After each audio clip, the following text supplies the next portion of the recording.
So delighted that you're here. You know, I really have to congratulate all of you first for setting your clocks ahead. There's always a few people on this Sunday who don't remember it. And they'll be wandering in what's going on. Well, I'm glad that you're here. This is the Unity Center. And if you were in a normal church, that's not funny. What are we, supernormal, something like that? Anyway, abnormal. But in a normal church, if you were in a congregation like that, you would begin to be told how you need to reform. But we don't do that. We're here to remind you. So we remind rather than reform. And what I'm here today to remind you of, especially, is that there's something in you that is all powerful. I want to begin with a quote from Marianne Williamson that I found in the last couple of weeks. Our deepest fear is not that we are inadequate. Our deepest fear is that we are powerful beyond measure. And we can accept that idea, and that really is something, because it's not easy to recognize how powerful we really are.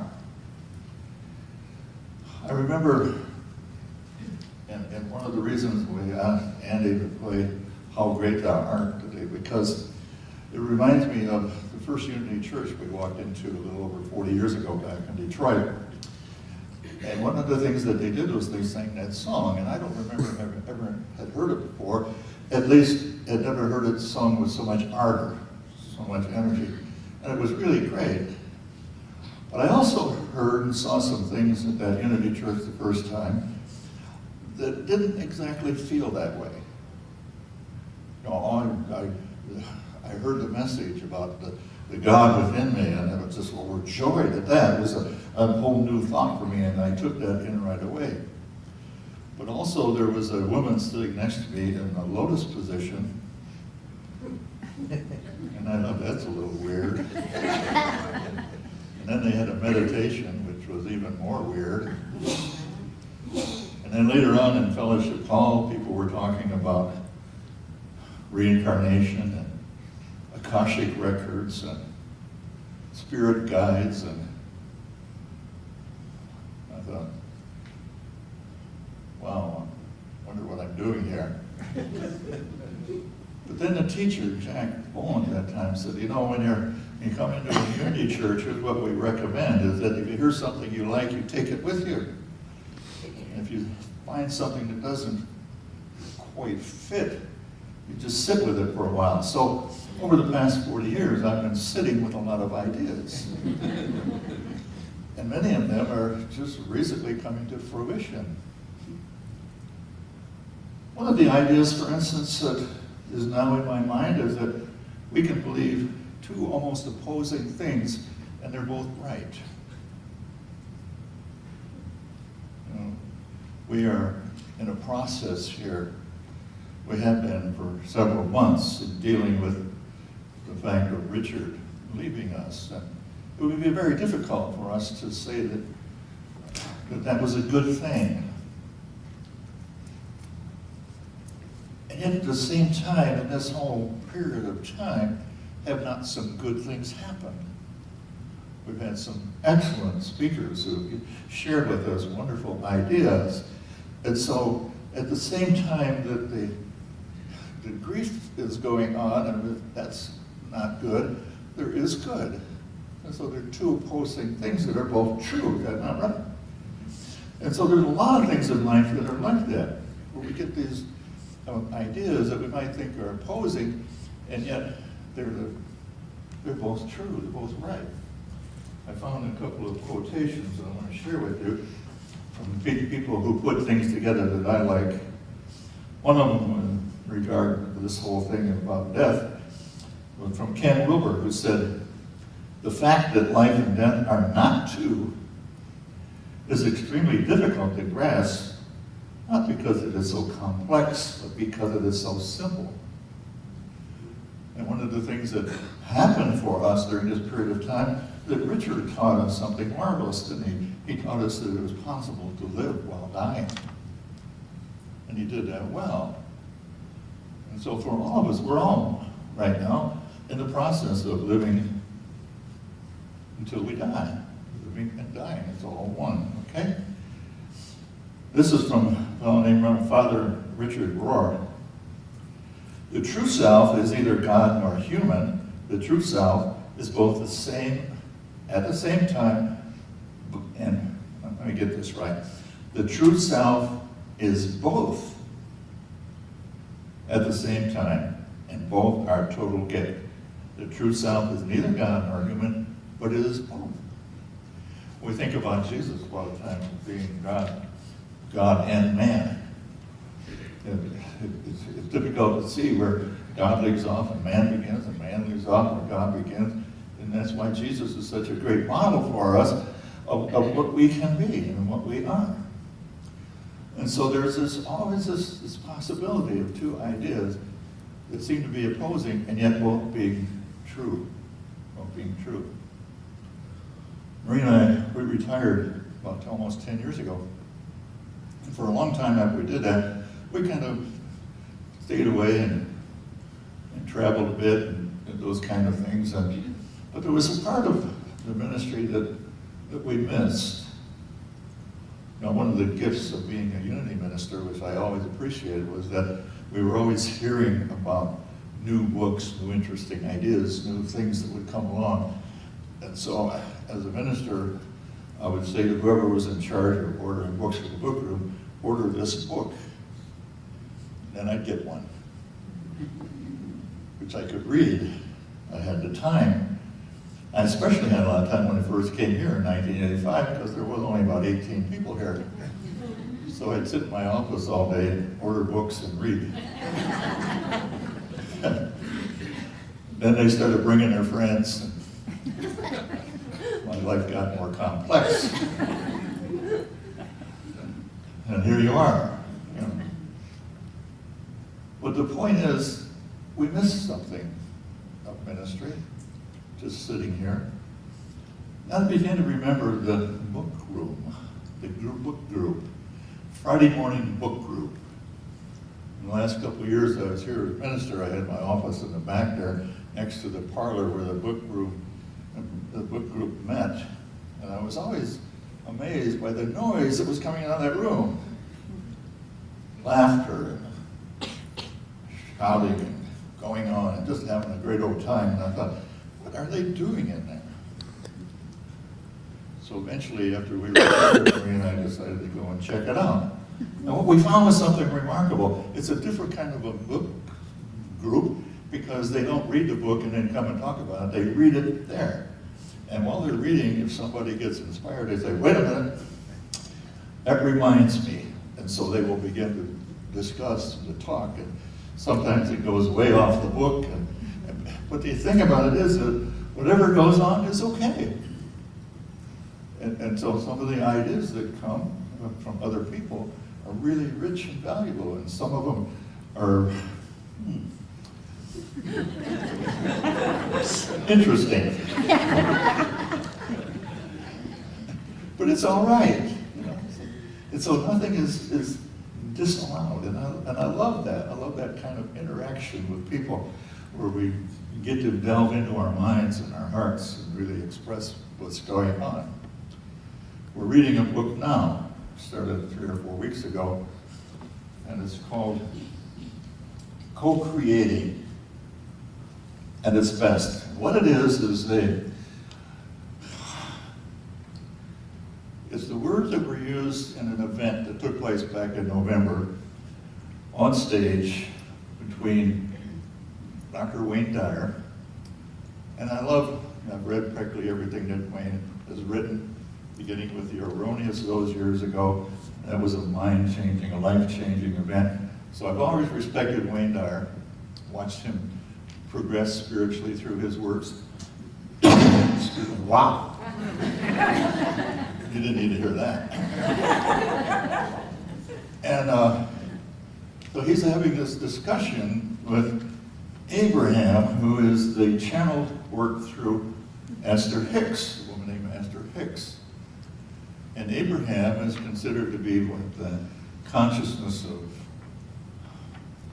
I don't even know.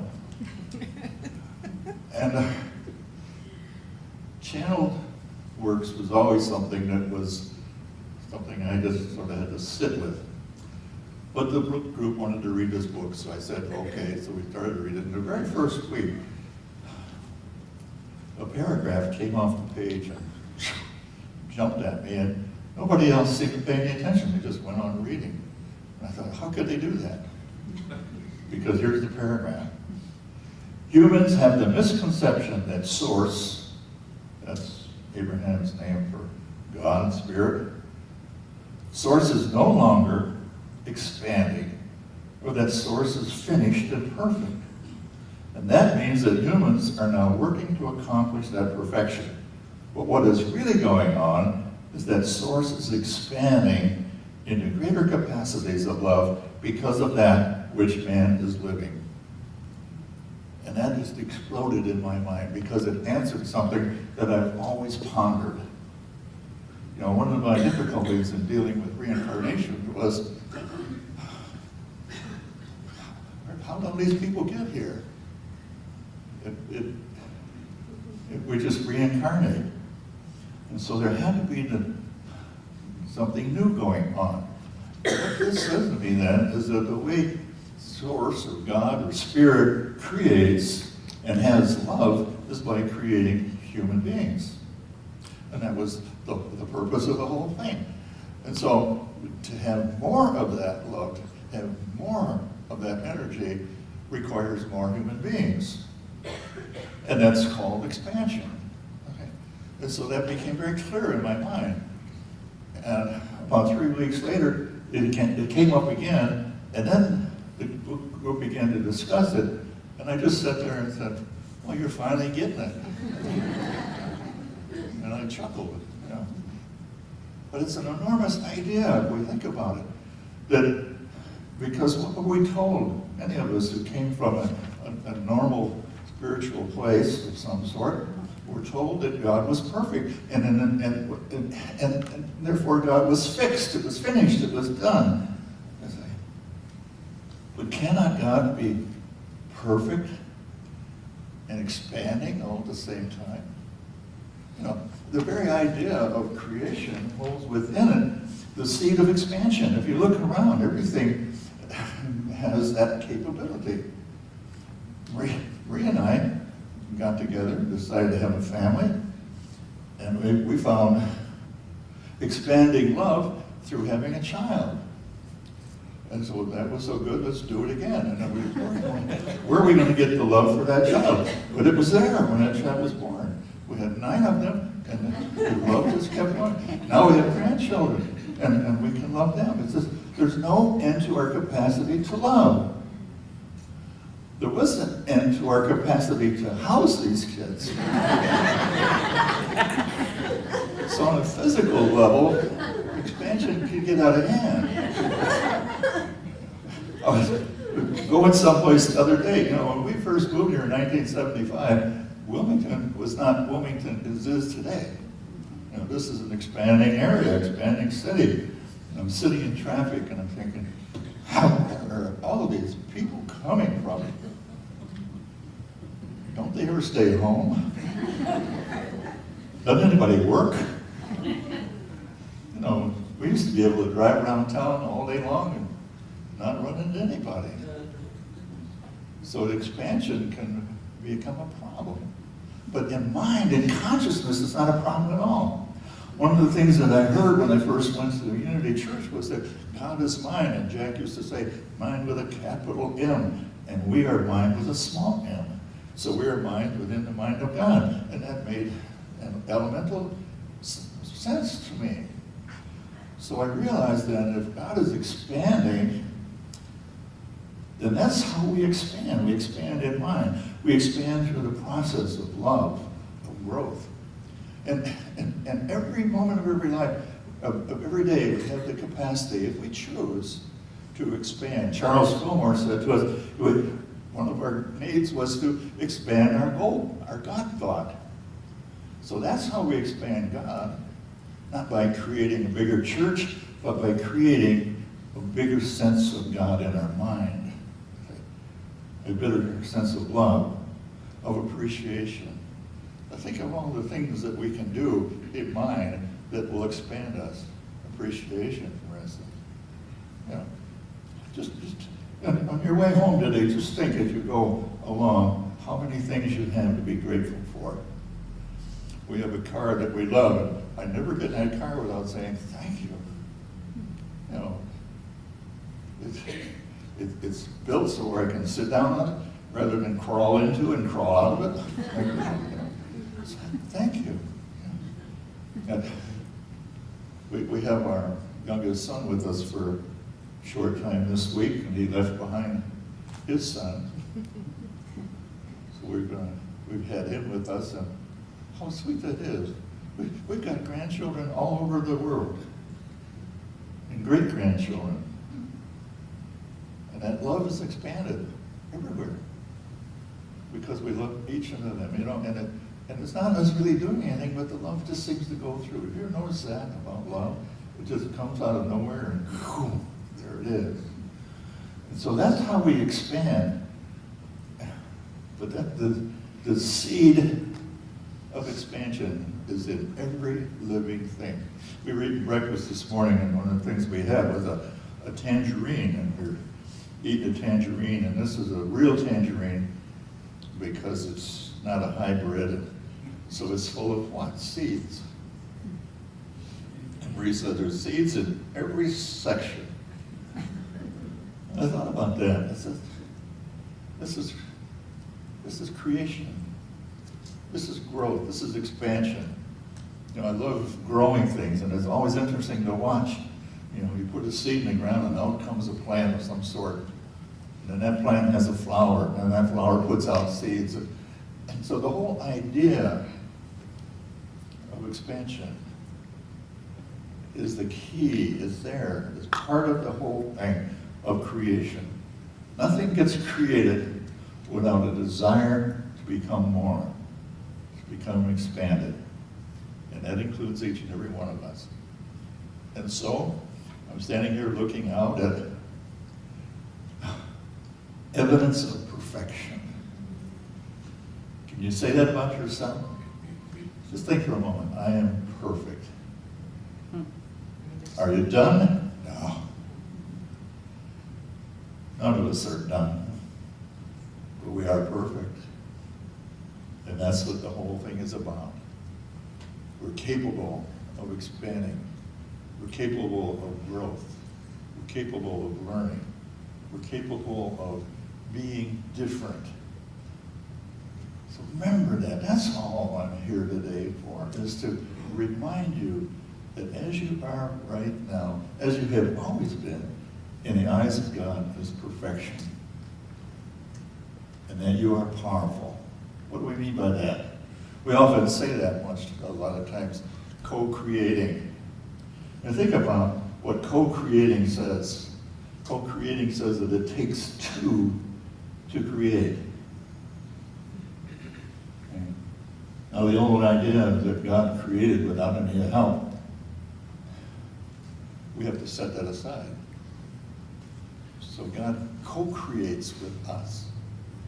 So every bit of love that you are only comes into expression because of you. Without you, God cannot love.